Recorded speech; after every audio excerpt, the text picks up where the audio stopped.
नमस्कार।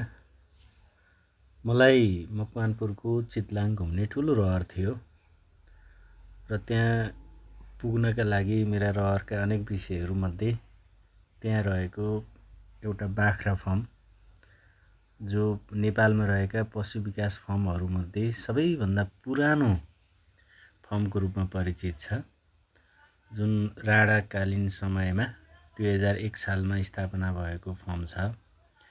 त्यो फर्म हेर्ने धोको थियो र चितलाङ गइयो र त्यो फर्म हेरियो र त्यो बाख्रा फर्ममा पुग्नका लागि अर्को एउटा के विषयले पनि तानेको थियो भने नेपालमा बाख्राको दुध उत्पादन गर्नका लागि सानन जातको बाख्रा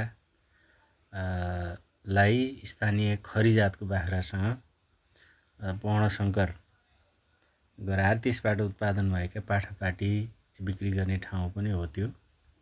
त्यसकारणले पनि त्यहाँ गएर एकचोटि सबै चिज यसो हेर्न मन थियो। संयोगले पुगियो र हेरियो।